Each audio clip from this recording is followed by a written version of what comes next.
Bonjour Clémence. Bonjour Anne-Laurence. Alors la situation au Nigeria est très grave. En général, quand on veut parler du Nigeria, on va souvent parler de conflits ethniques ou même économiques. Mais il y a une réalité qu'on ne peut ignorer. Des centaines de chrétiens tombent au Nigeria. C'est une véritable hécatombe. En septembre 2011, 100 personnes ont été massacrées et parmi elles, des femmes et des enfants. En mars 2011, 500 chrétiens ont été assassinés en moins de 3 heures. En novembre 2011, au moins 130 personnes ont été tuées. On reçoit donc des rapports qui vraiment montrent l'accroissement de la violence à l'encontre des chrétiens.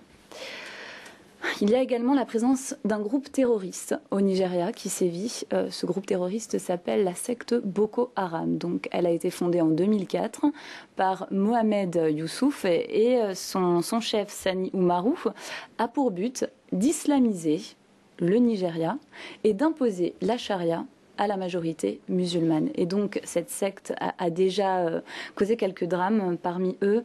Le 27 août dernier, un chrétien âgé de 36 ans, donc un pasteur, a été assassiné, laissant donc sa femme et ses 2 enfants âgés respectivement de 3 ans et 9 mois. Il exerçait son métier dans l'état de Borno, auprès du peuple Kotoko.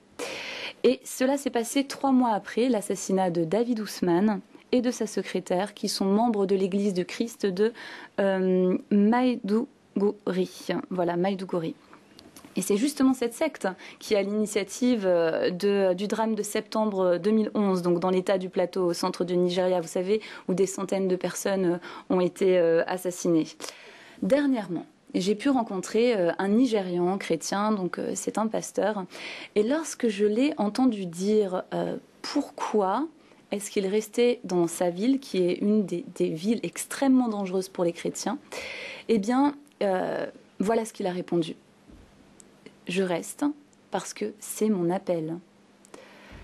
Et donc, ce chrétien a invité les chrétiens qui bénéficient de la liberté d'expression, de la liberté de croyance, de pouvoir prier pour les chrétiens du Nigeria et notamment donc du nord du Nigeria, qui doivent affronter ces drames, mais aussi de prier pour les terroristes.